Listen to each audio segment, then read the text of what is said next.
look for I'm going to depend on Chandra and others to help me navigate this best process.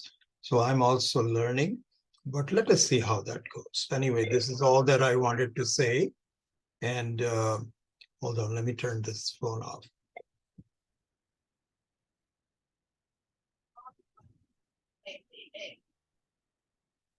All right. So let me find out what's on your mind. And Chandra, you decide how to go about telling people which ones to start and so on. You can raise your hand and then we can just go in order of your raising your hand, and then someone can just ask the question. Please go ahead. First, I think you have to unmute yourself because I think I put all of you on mute to avoid distraction. Please unmute yourself and raise your hand and then ask a question, please. Thank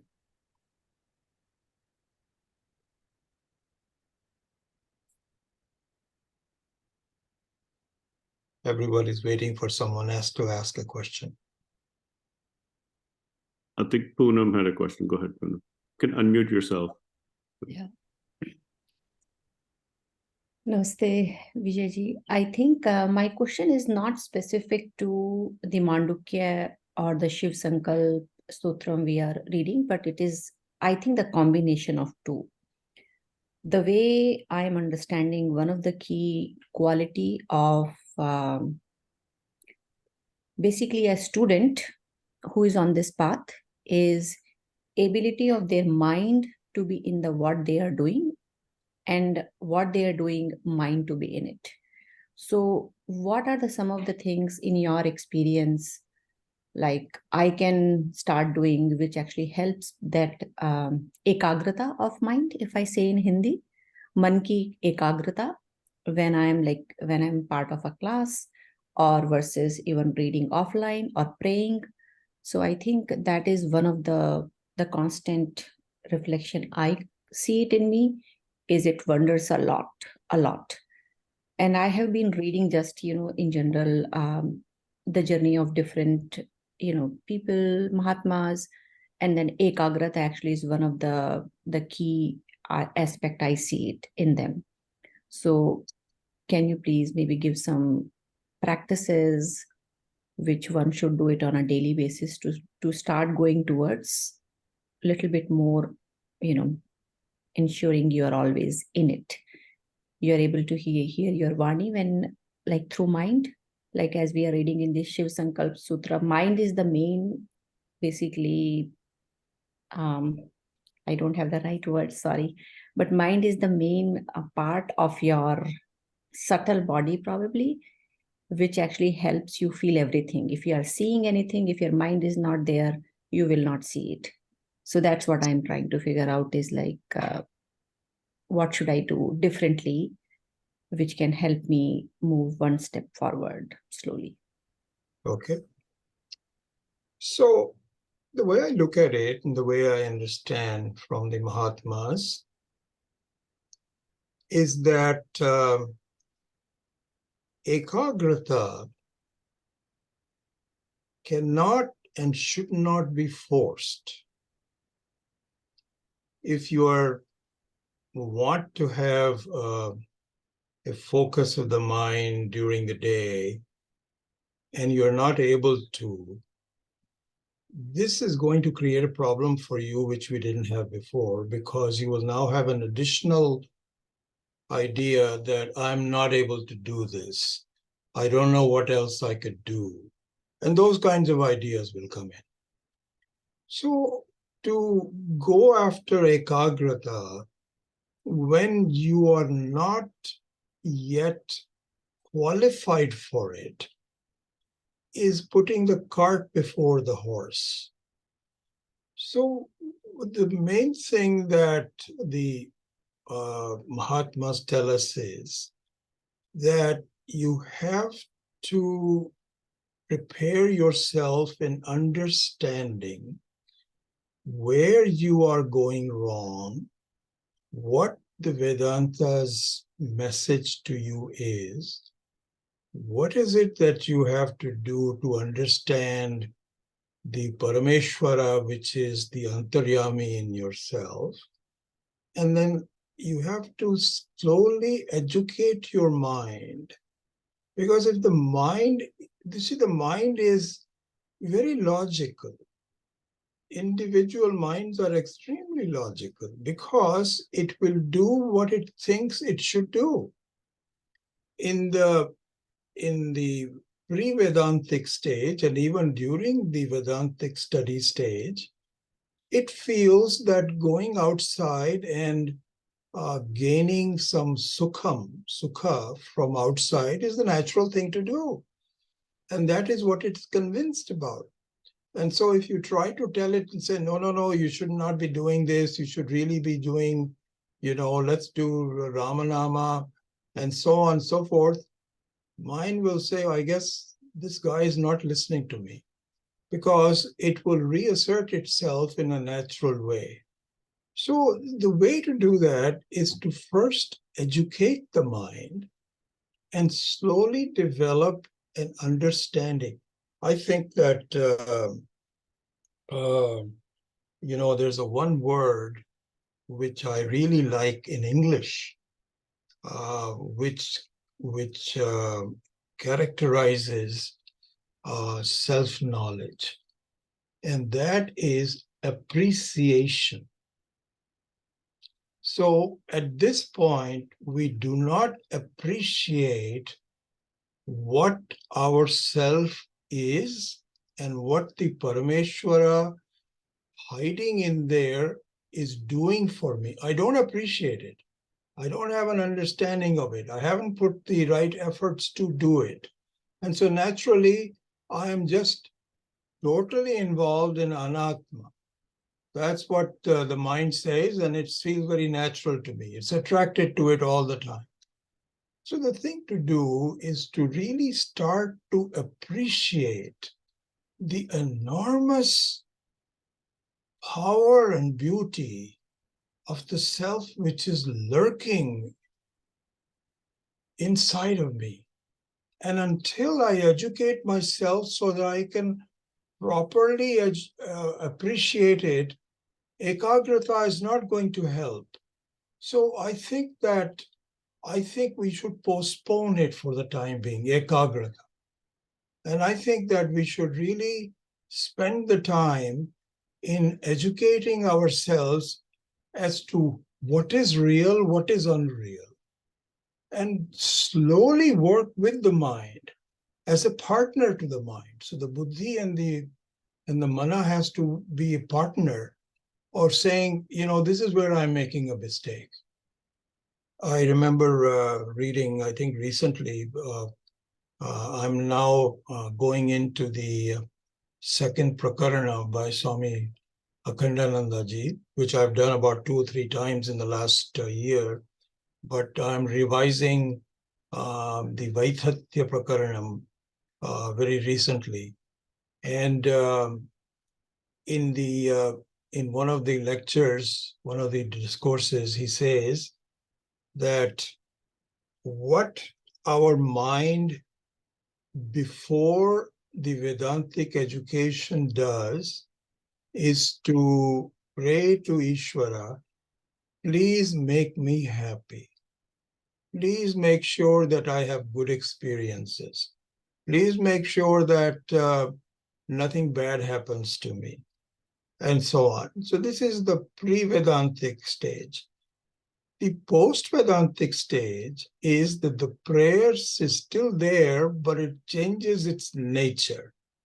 And the nature of the prayer should be, Hey Paramatma, can you give me the ability not to want to be externally happy? Can you please, I know you're hiding in there somewhere, and I know that this Satchidananda is what I need to understand and appreciate. Can you please educate my mind, educate me, why I am hankering for individual joys of the world. And in fact, it's all mine and I don't appreciate it. Can you please do that? So he says that the prayers should be properly directed, and to develop a sense of vairagya is the main prayer that we should do. So Poonam, I mean, we can go on and discuss this obviously more, but I would say in summary that at this point, your wanting to have ekagrata is premature. I'm not talking about you personally. I'm just talking about anybody who thinks that that is what will deliver the goods is not going to happen, because your mind has to cooperate. You have to keep leading it.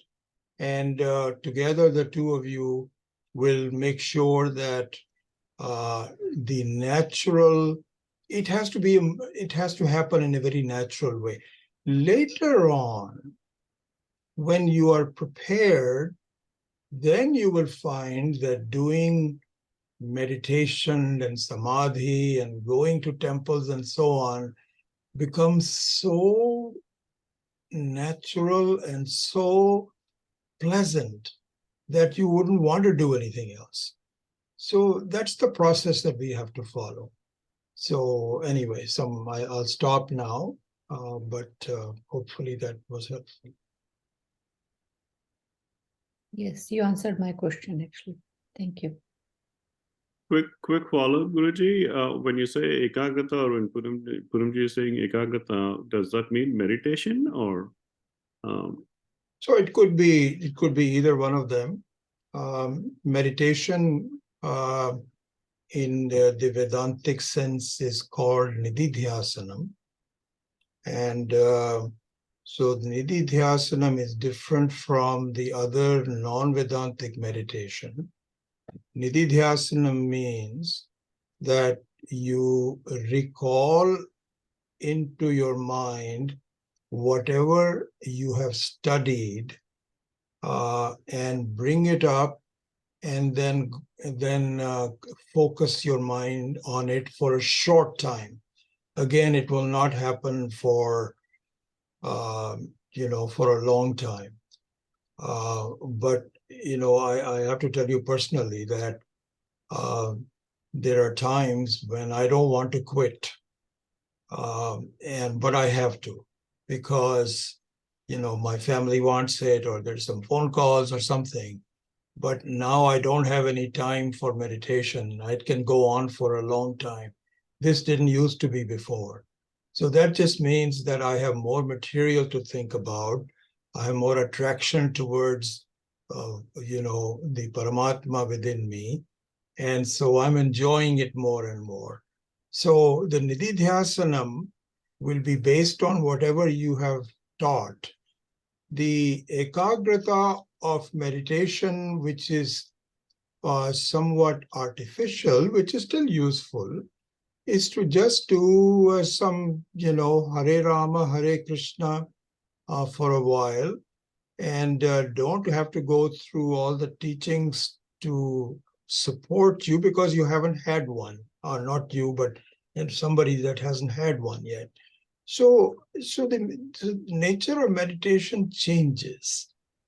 In the beginning, you are, I wouldn't say forcing, but you are egging yourself up to sit down and meditate.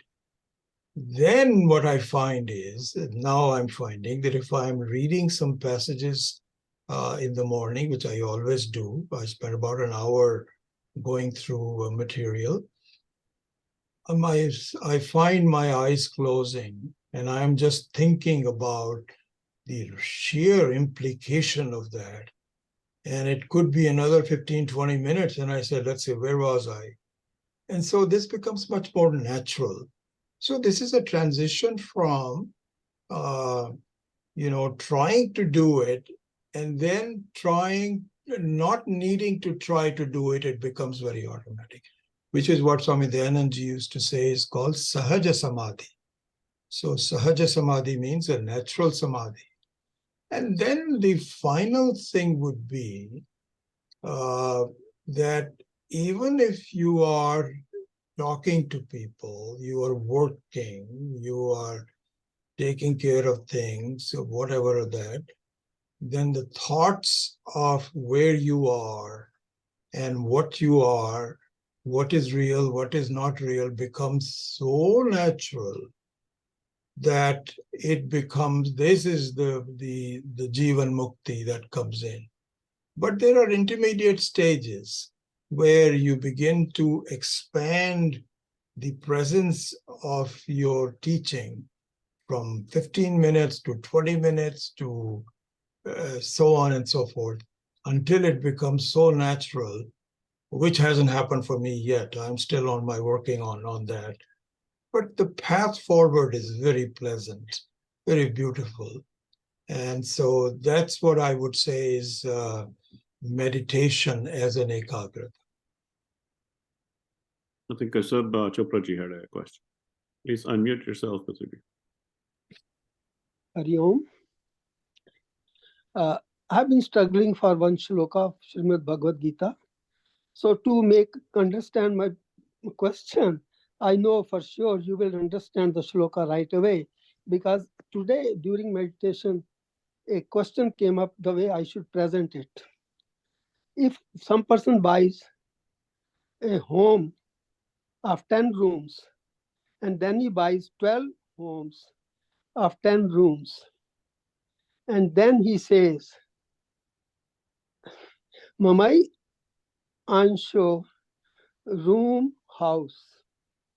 Mamai Ansho room house. So it is referring to rooms or house. My 10-room house is. So now I come to the shloka right away. Mamai Ansho Jeev Loke. The question is, it is my Ansh Jeev or my Ansh Loka? So my little understanding goes, Mamai Ansho Jeev Loke. पूरा ब्रह्मांड ही मेरा अंश है और ऐसे लाखों मेरे अंश हैं. But we are focused on Mamai Ansho Jeev, Jeev Bhuta. But in that shloka in continues, Purushottam Krishna says, Mamai Ansho Jeev Loke, Jeev Bhuta Sanatana. The Jeev which is influenced by the Panch Bhutas in which body it is embedded, is that like that? You know, Vijayji, of course. So that's my question. Because you know what happens? Like there was when I was in 8th or 10th class, whatever, my dad told me, एक question होता था ना कि भाई I'm sorry, out of mind हो गया. तो वो कहते थे कि anyway, you got the shloka. So where is am I doing meditation, learned from Swamiji. One came to this Warm Springs in our ashram for 10 days. I attended his class and I attend a lot of your classes as well. So I'm doing Nidhi Dhyasan as well. And now I am not doing, it is happening. Hari Om. So, Keshav, I'm not quite understanding the questions that you had. You said quite a bit. I know the shloka from the 15th chapter of the Bhagavad Gita. Yeah. So I am not quite absolutely sure about the way you are asking the question. Let me just give you some aspects of that anyway. And then if it answers your question, fine. If not, then kindly send me an email clearly telling me what your doubt is and what your option is about that particular shloka. Okay, let's do it. I got my question right away, straightforward. Mamai Ansho Jeev Loke. Purushottam Krishna is saying, Mera Ansh Atma hai, or he is saying, Mera Ansh Pura, Mamai Ansho Jeev Loke, Jeev Loka. तो पूरा ब्रह्मांड है. अच्छा, ठीक है. Okay, now I understand. So the way it is that there are two people residing in my body. If I look at it from the standpoint of a given individual, a body, and so on, there are two people residing in it. Okay? One person is the individual. So this is what is called Jivatma. So that person is the one who has a sense of limitation, sense of samsara. You know, this is what I am. This is how I was born. This is how much I may live. Excuse me for a second. The sun has come out, so I think my window is broken. I'm going to put just 1 second.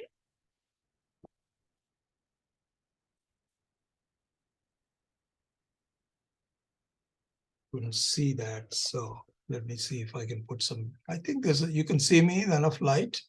Okay. Pretty bright. So what I was saying was that there are two people residing in the body. And this is also what is given in the Mundaka Upanishad also, that there are two birds sitting on the tree. That's exactly what it is saying. So one of them is the Jivatma, which is you and I, which is responsible for our own life, which is concerned about problems, etc., etc. But there is another person sitting there, which is not a Jivatma, it is Paramatma. And this Paramatma is the one who is expressing himself through me, but is different from me.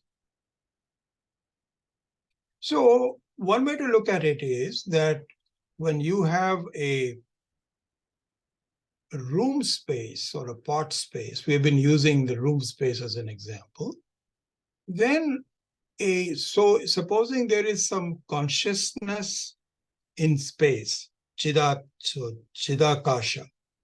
so that room person will have an idea that this is who I am, and I'm enclosed by the walls and so on. So that would be kind of like the Jivatma. And then the Paramatma is the total space, which is unencumbered by the upadhis of the walls, etc. Is not affected by pollution, etc. That is Paramatma. Now the Paramatma is the one that expresses itself as a Jivatma. And so there are two people involved there. The question is, which of the two people should I identify with? In my ignorance that I am, in fact, the whole thing, I don't know that. It is very natural for me to simply say I am the Jivatma. But the Shastra says this is just temporary. If you really want to get total freedom in your life, then what you should do is to understand that your identification is wrong. Please understand, please appreciate Parameshwara, who is your own self. And until you do, just continue doing it. But it's really the second person that I am. There's only one person, really. There's only one space. I think there are two things. I look at space as being different from me. I'm only looking at the room space. But there's only one thing. The second one is just a kind of like a play.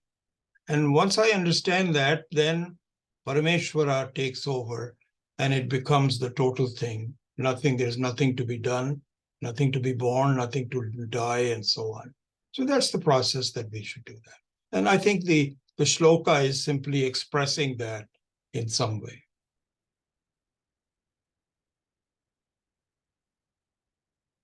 think I see a hand from Akhil.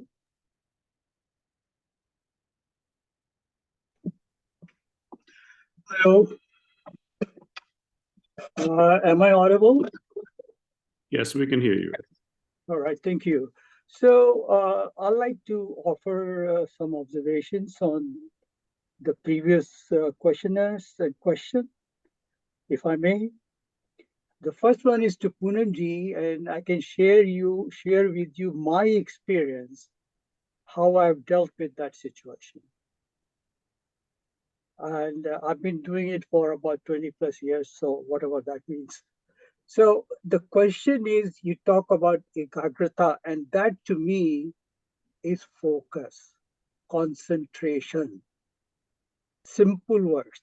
Okay, so it happens to all of us during our practices, during our meditation, anything which we are doing. So what is happening? Underneath all of this is our thoughts. So our thoughts are going here and there, and they will constantly do that. So the question then begs itself that how do we manage our thoughts? We cannot eliminate their coming and going. We can only control it. So how do I control it, or how I've learned to control it, is to pause and ask myself a question. Why? First thing, that I am flowing with the thought now. So I have to dissociate myself from the thought. And I can give you an example, like a river. So it has got two banks, and the water is flowing in between, and those are the thoughts. And the banks are when we are trying to dissociate ourselves from those thoughts. So that is the state we have to get ekagrata or concentration or focus on anything we are doing. So once you do that, so pause at that time. First stage, you are already there, that you realize that you are flowing with the thoughts. Pause. Yes, I am flowing. Why am I flowing? Do I need to flow? Is it getting me where I want to go? Yes or no? Simple question. Answer is no. Then, fine. We'll try to again get back into the bank situation. After some time, again, you will get back into that mode. So that's how I've dealt with it. Now, coming back to Keshav Chopraji's question, I will only submit that Chopraji, your question is very profound. And I will submit to you that if you have not already read that, you please read chapter 6 of Panchdasi. It will clarify your doubts, because that's what it is all about. And Vijayji answered it very beautifully. And I will just add to that, that simply Jiva is, if you will read the chapter 6, the summary of chapter 6 is in one sentence, I'll just not take very much time, is your body-mind complex plus RC, which is reflected consciousness, and plus OC, original consciousness. And if you have any issues, ask Vijayji, he'll explain to you. If you need to chat with me, you're most welcome. Chapter 6 of Panchdasi will answer your question as clearly as it can be. Thank you. Thank you, Akhilji. Thank you very much for this second thought. And I'm a student of Bhagavad Gita. In 1997, I had a heart attack, and 1998, I joined this Gita group, and then I'm with Vijayji and other, wherever I found the opportunity, I'm going there. And my Bhagavad Gita, I recite about 80 shlokas, not I recite, sorry. Again, why I said that. 80 shlokas are being recited by me in Sanskrit every single day, and I'm deeping into those shlokas. And Purushottam Krishna is giving me the message what that shloka means. So I have requested Vijayji also, I need couple of hours out of his most precious time at this time to give me. Once he did give me the opportunity, but I couldn't avail it because I was to go with my daughter somewhere. So anyway, now the question is, Vijayji or Akhilji, or you can join, come to my house and I will share with you the PowerPoint's presentation, and that elaborates everything to my understanding. Jai Shri Thank- Krishna, Hari Om. Thank you, Keshavji. Raj has a question. Raj, go ahead, unmute yourself and please ask the question. Yes. Okay. So, namaste to all. My question, kind of more of a request for clarification, is in relation to the sadhana chatushtaya, the Vivek Vairagya, sadhana, Shat Sampatti, and Mumukshatvam. And the way I am understanding is before you reach Mumukshatvam and to get to Mumukshatvam, there's a fine line between desire and wanting to know Brahman. And as you progress through the steps, you will automatically get to Mumukshatvam, which is the intense desire. But if you want it, it is a desire that gets in the way. So what is it true that you don't want the desire, but you want to go through the process and achieve the state without having the desire? So that is my clarification request. Okay. So Raj, I think that this is related to our discussion with Poonam's question. Desires are very natural based on where I am, what my understanding about myself is. At this point, what is real about me is not appreciated.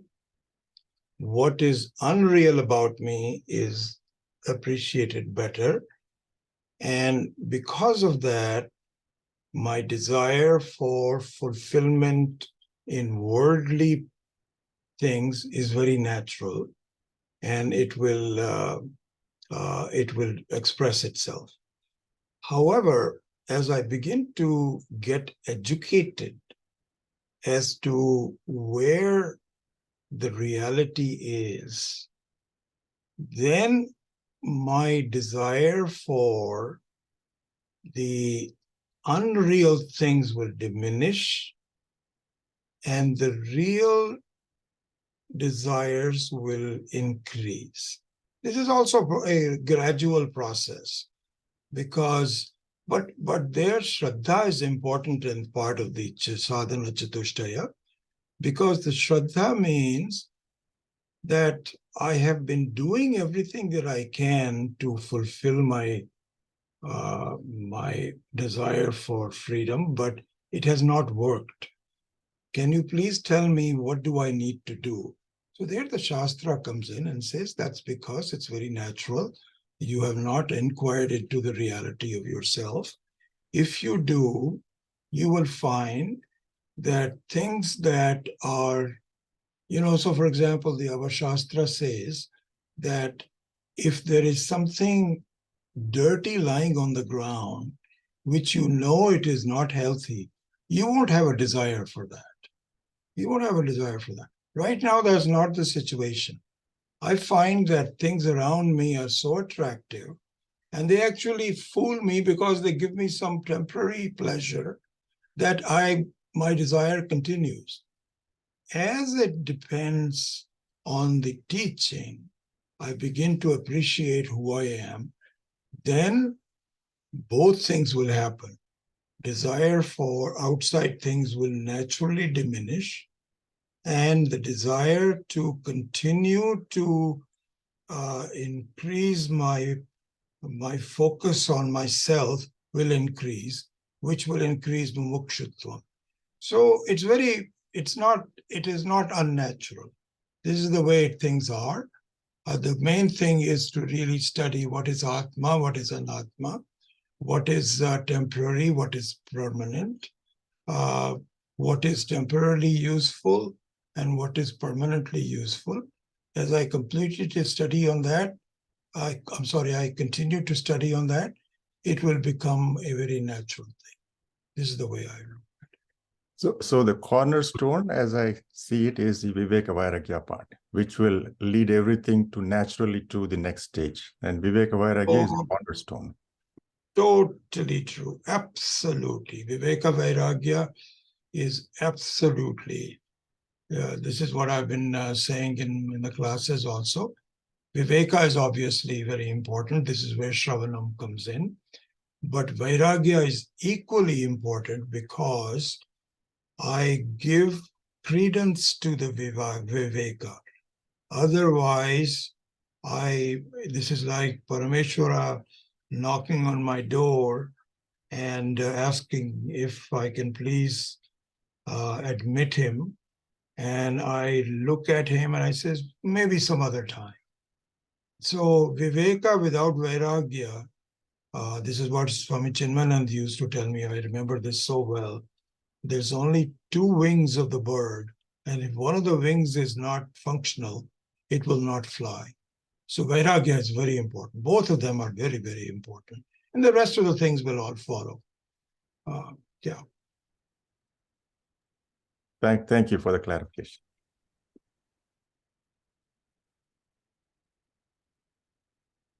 I see Molly's hand.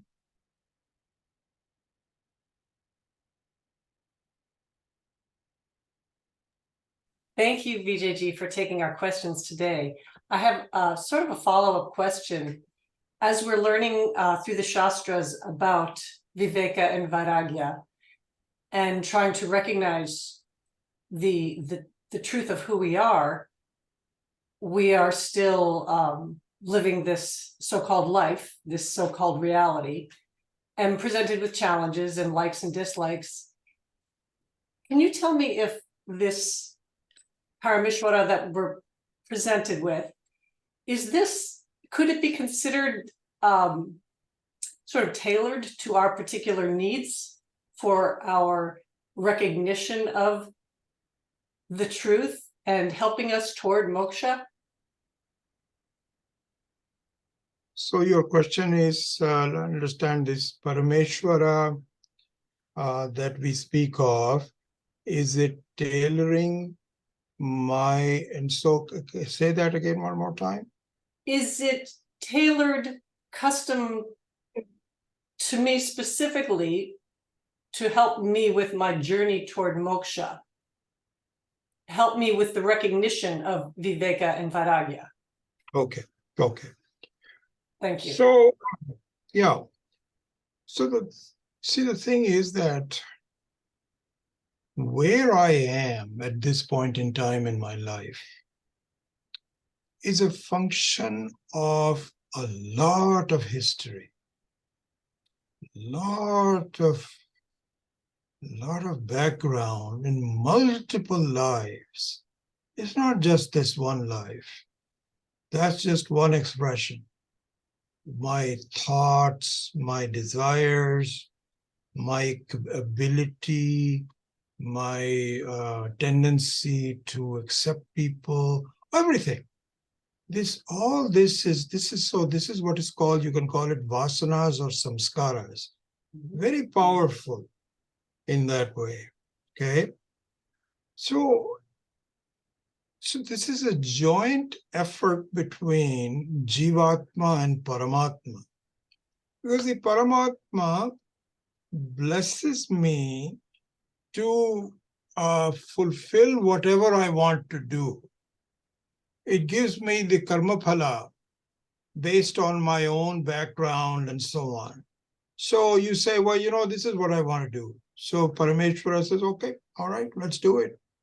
And then you say, no, I don't want to go to class today. I want to go to a movie. Parameshwara says, okay, if that's what you want to do, it's be okay. So it just supports you in whatever you want to do. In that manner, you can say, yes, it is tailored to your own needs. Very much so. But somewhere along the line, a voice will come to you which will say, you really want to do this? As I was saying earlier on, this was the Swami Akhandananda. He says the real prayer we should do to Parameshwara is, instead of fulfilling whatever I want to do, can you please equip me with an idea that I don't need anything else? I am okay by myself. This is the real path for finding Ishvara. Ishvara says, oh, now you are talking. Okay. Now, can we work together on this? And it's going to take a while because you're so enamored with going outside that it's going to take a while for you to turn around. But I think you've got the right idea. So yes, let's work together. You discover what I do, how I help you. And this is really nothing but yourself alone. And you keep your focus on it. And I think we will get you together. So this is the kind of interaction that Ishvara, who is nothing other than my own self, my own Atma, unrecognized, and my Jivatma, which is externally focused. So this kind of a relationship will take a while, but we have to really hang on to it to understand who the reality is. Yeah. Thank you. We have Ranjana ji for the question. Hi, Chandra. Hi. Hi, Vijayji. Good morning. Hari Om. The question I want to ask is something that I have actually, in a way, struggled with my Advantic studies, which is related to Jagat is Mithya, that Jagat is not real, it is superimposed, because it appears so real, and this is where we live. And recently I was listening to a satsang, and in that the Bhashyakar said that Jagat is Mithya because when you go to sleep, it goes away. So, and the definition of Satya is that it's always existed, it never goes away, it's ever present. So if it goes away during sleep, then it must be Mithya. Is that correct? I mean, that appealed to me and it made sense, and it helped me accept the fact that, go closer to accepting the fact that Jagat is Mithya. Is that reasoning correct? Well, what would you say? How would you explain it? It is correct, but with some minor modification. So there are 3 states that we have in our, this is what we are studying in the Mandukya Upanishad.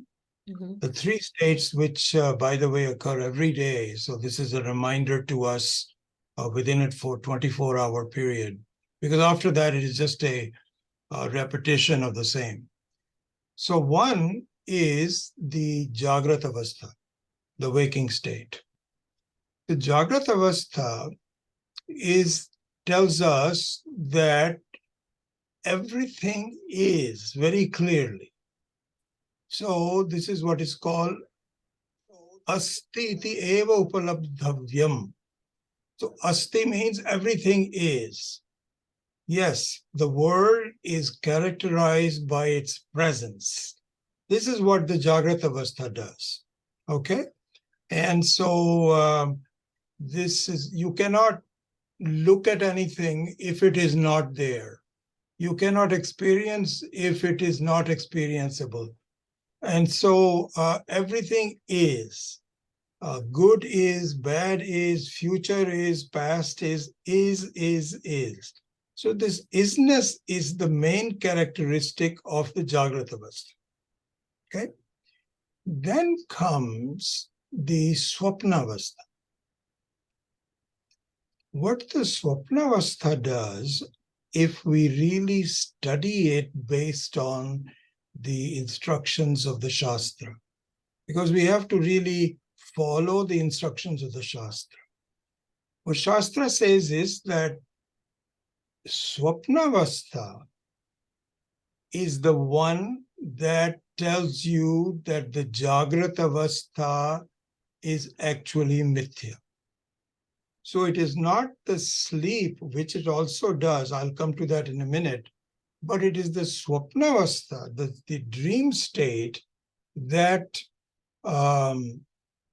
that creates a sense of mithya. I remember this so well. This is so early in my study with Swami Dayanandji. When he pointed that out to me, that really changed my attitude towards life and so on. I said, my goodness, the Swapnavastha completely displaces the Jagrata Avastha. It is not added on top of it. It just exclusively, and so they both mutually exclude it. This is a very clear thing, that something which happens only in certain things, but not always, cannot be real. So this is the Swapnavastha that makes it into a mithya. Now we come to the sleep state. The sleep state has a message, a very beautiful message. That message is that our prior ideas that I must do something in order to be happy Right. is eliminated. So this is what our life is. Our feeling is that I have to be successful. I have to be healthy. I have to be well known. I have to be educated. I have to create environment in my family which is conducive for everybody. I want to be a leader. All those kinds of things is all based on karma, karma, karma. I have to do something. I have to do something. What the sleep state does is to prove the falsity of that. The sleep says you don't need to do anything for being totally happy. This is a false notion that my happiness is being postponed for the future because I'm not done yet. I've got a lot of things. You ask anybody, what are you doing? He says, well, I have so many things that I want to do. This is the issue. So the three states of consciousness, namely Jagrata Avastha, Swapna Avastha, and Sleep Avastha, have a very particular message that Ishvara wants to give us. One is everything is really, you are the reality. So asti iti eva upalabdhavya. Second one is that what you take to be reality is actually mithya. And the third thing is that ananda is your own swarupa. You don't need to do anything in order to get it. So that's the way, yes. So yeah, I would just make a modification that the sleep also tells that the world is mithya, but even Swapnavastha should tell us that the Jagat is mithya. Mhm. Thank you. Thank Yeah. you. Thank you, Rani. Thank Okay. you. Yeah. When I heard that, I was I know that's for the first time. Although we have been studying and this message has been given before, but somehow it hadn't clicked. And when I heard that, yes, the reality of the three states and how to negate the world, which supposedly looks so real, became clear to me. You know, Ronnie, this is exactly what happens to us. You know, so I keep on extolling the virtues of reading Swami Akhandananda's books and so on. But Swami Dayanand used to say the same thing. Right. But somehow my mind was not ready. You know, I was listening to it and I got a lot out of him. I'm not saying that I didn't get anything. But all of a sudden, something is given to you which you have been reading and listening for a while, and it suddenly clicks. Right. So that happens. Yes, absolutely. I think Zarina had a question as well.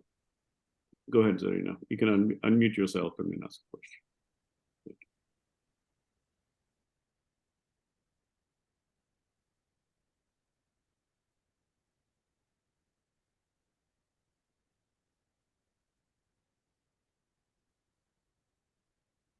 Hello, can you hear me? Yes. Yeah, now we Oh, I'm sorry. Yes, thank you very much. Namaste Vijayji, Hari Om everyone. I wanted to comment on Nididhyasanam. And as Vijayji had alluded earlier, the type of Nididhyasanam, the role of Nididhyasanam has changed along the way for me. I feel like I no longer have to do Nididhyasam for X amount of time and X amount of days or anything like that. I'm finding that I am in that mode all the time. That anytime a situation appears to me in my day-to-day life, that I'm able to get back to the teaching and say, that's what this is. Or that's how it should be, or that's what's presented to me. So that is the role Nididhyasanam has continued to evolve in my own experience. And Vijayji, I'd like you to comment on that, please. No, I think that's absolutely true. This is very, very, very, very appropriate that you're bringing it up. That is the process that happens. It just permeates, both sides of your life, whether you're reading, you're studying, or you are, obviously interacting with people and so on. So, yeah, absolutely. I think this is, this is the thing is that we think about things based on what our previous disposition is. This is what we were talking about, the vasanas earlier, when we were discussing with Molly's question. So before the Vedantic study, my mind obviously had to deal with the world the way I saw it. After the Vedantic study and through it for a while, new data comes in that allows my mind to be tailored to the situation based on the new data. And as the new data comes in, the power of its own reality begins to take place. And you look at things, if you look at my life, for example, one thing, I don't know what I'm going to do in the future, but one thing I can tell you of my own personal experience up to this point is that things that used to bother me don't bother me anymore. Right. And this is really the power of the study. And I'm amazed. Really, how could that happen?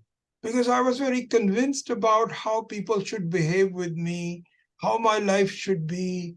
And I had a very clear idea and I thought I was right. But you know what? Through Viveka and Vairagya, it just disappears.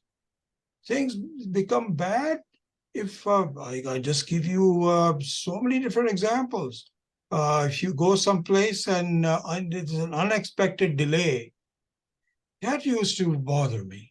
How is it that it is so, I didn't expect this, doesn't bother me. Let it be delayed, let it be delayed.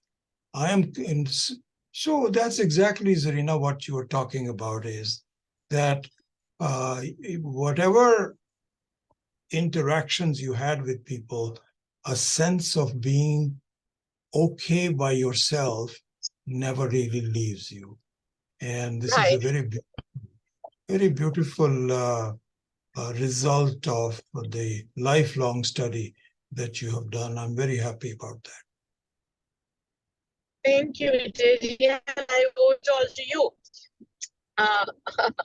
I recently finished Swami TV's lectures on Atma Bodha, and his last message really stuck with me in the sense that he says, work hard, do your duty, and love unconditionally. And that is the basic. Good. Excellent. Excellent. And And thank you to all my Atma Bandhus along the way. Thank you, Zarina. We'll go to Rani again. Rani, go ahead. Unmute yourself. Rani, unmute.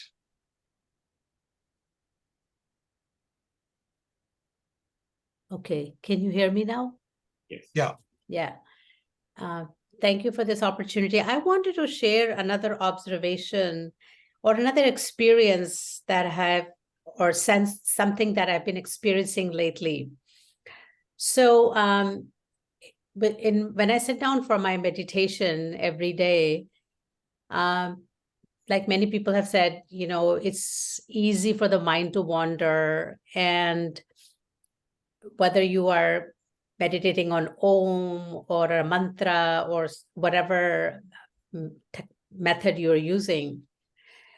But lately what I find is after my Char Dham Yatra, there was a place that we went to, and I think Vijayji, you have been there too, which is near Rishikesh. There's Swami Vasishtha's ashram.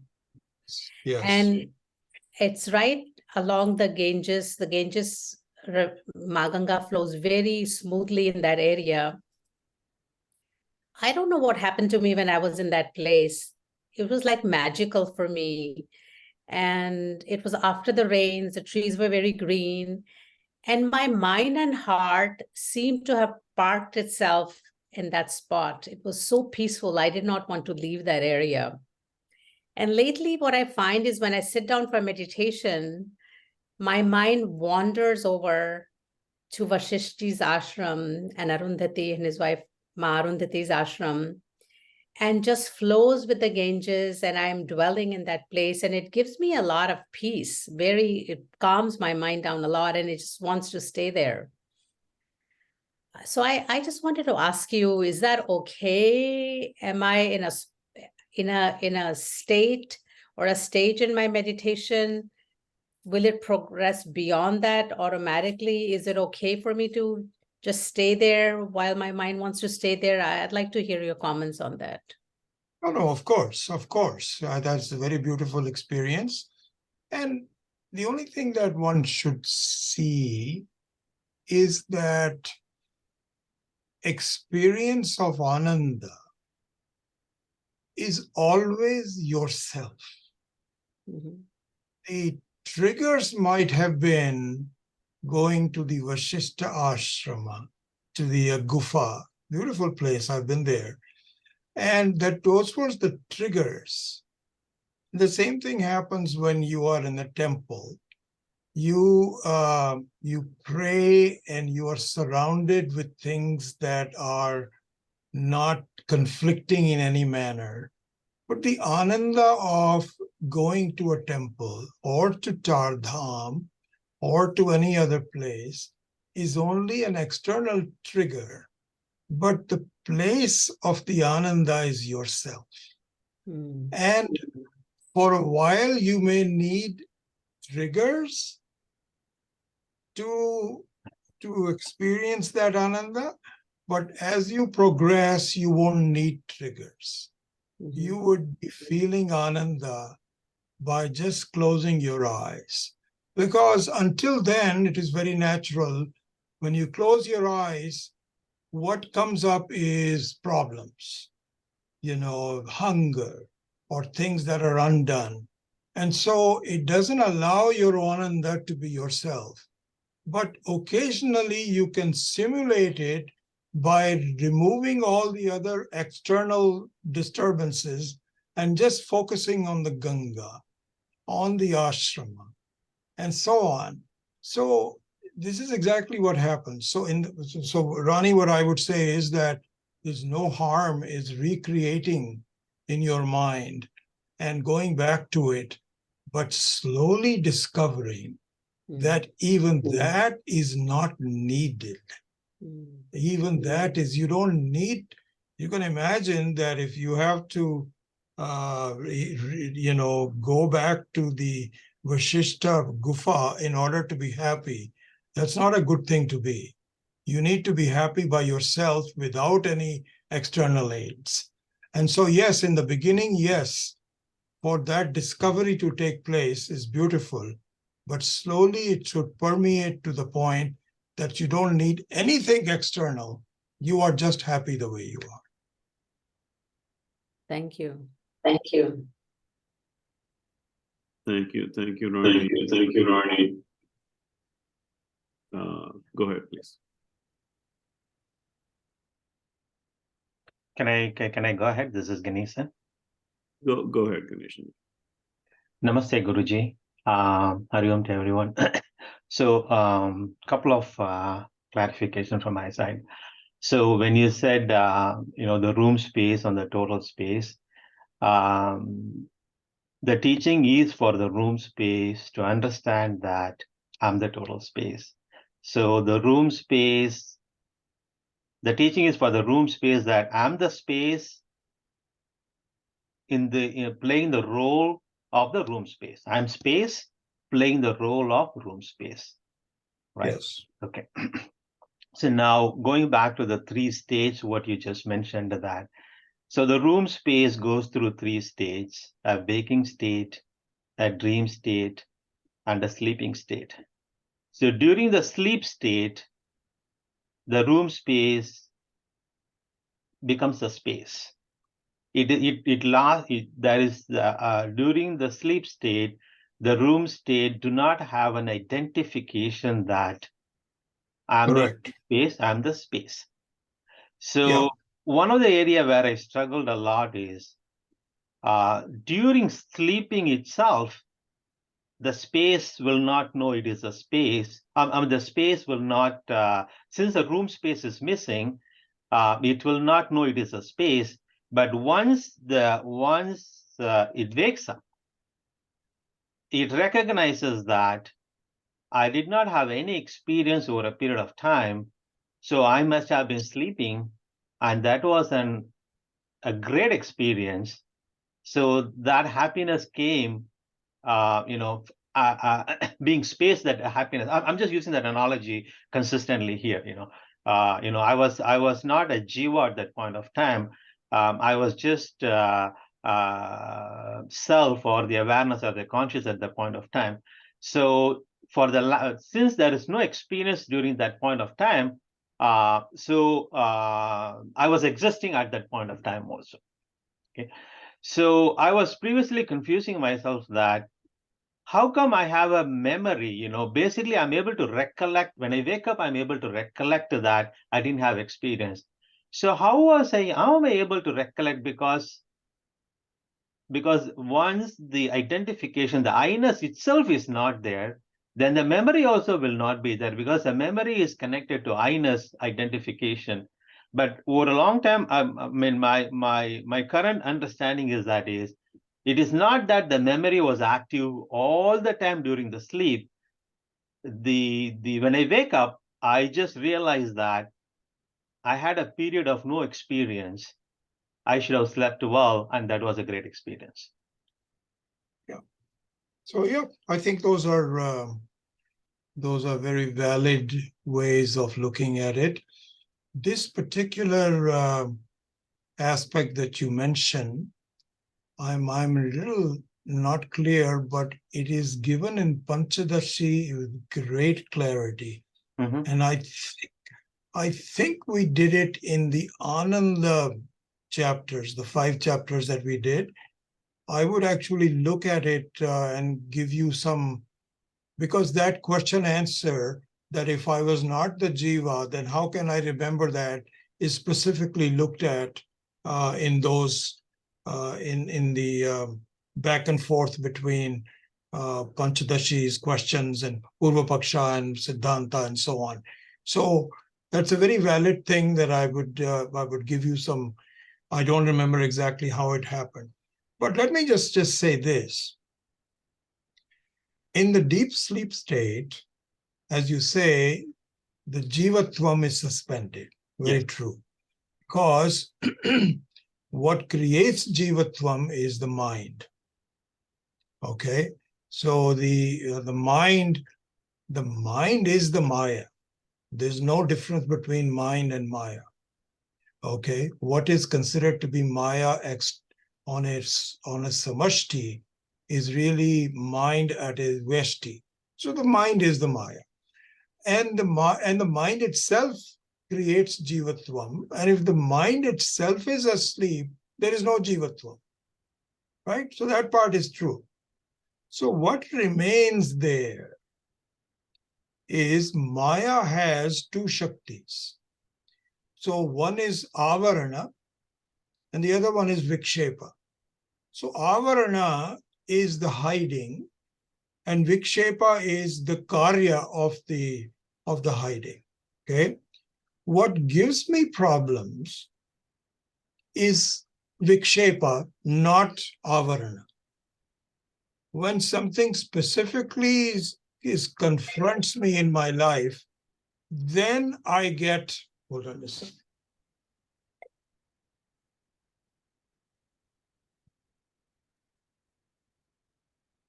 So when I'm confronted with some specific problems, this is where problems occur, right? That is the Vikshepa. Avarana does not give any problems, but doesn't mean that the Avarana has disappeared. So the Maya Shakti goes into what is called Bija as a seed and remains there. Otherwise, what will happen is, as soon as you go to sleep, you will become wizened up. So this is who I am. That doesn't happen. There is a self-ignorance that continues to do, and you have to confront it. So really speaking, only the teaching in a Jagrata Avastha can create the antidote to the Avarana. Yeah. Until then, you are there. But what it means is the problem aspect of the Vikshepa is withdrawn. Only the Avarana is left. So it doesn't really matter that you have to remember that I was Jiva or not Jiva. It's just that you are nothing but Paramatma at that time, but you don't know it. You don't know it because the Avarana is still there. Right. So that's kind of like how the general explanation is.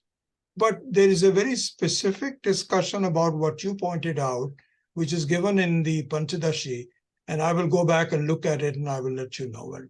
Thank you. One just a follow-up clarification.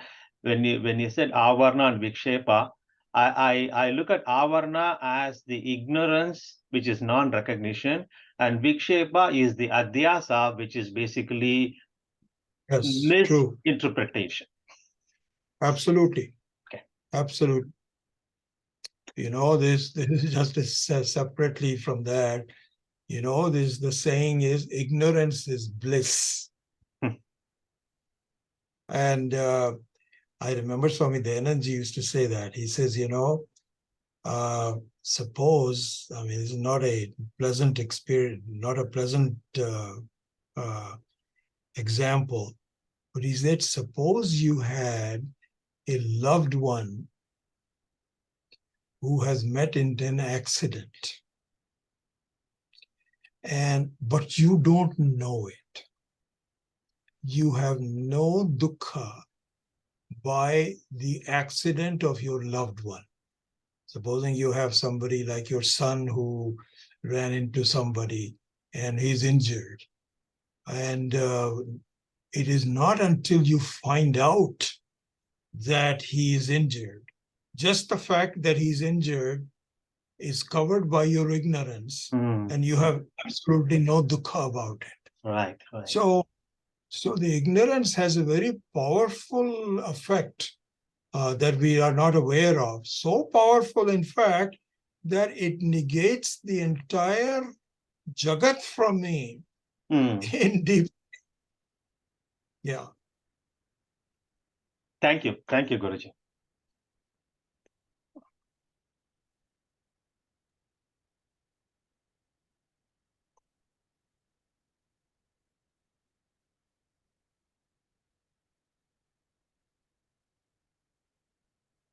Anyway, I think that it's getting to be 9:47 or so. What I think we should do is kind of do a analysis of today's session. And based on that, chart out our course for the future. From my standpoint, as I mentioned, that I am prepared to do a Zoom session quite frequently, as much as perhaps the fourth weekend. So 3 weekends of YouTube and the fourth one of Zoom. In that Zoom session, if you want, we can do partial teaching and partial question answers, or we can reduce the frequency to make it every 5th or 6th if you think that that would be okay. So I think that our future course, it all depends on how we jointly decide how this is. And even the process itself on whose questions should take up and so on, all of that, I think we can massage on that. But I'm open to it. I think that it was certainly more useful than just giving you, just a lecture without having any feedback. So let's do it with that.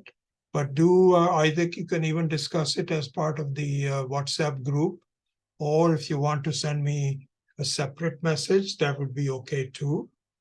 So either one would be fine. But I'm certainly open to modify our teaching as we go forward based on your inputs. All right, with that, if there, we might as well close today's session. I certainly enjoyed it and I look forward to getting your feedback. So with that, let me say some closing prayers. Om Asato Ma Satgamaya Tamaso Ma Jyotirgamaya Mrityor Ma Amritam Gamaya Om Purnamadav Purnamidam Purnat Purnamudachyate Purnasya Purnamadaya Purnameva Vashishyate Om Shanti Shanti Shanti. All right, goodbye. We'll see you later. Thank you, everyone.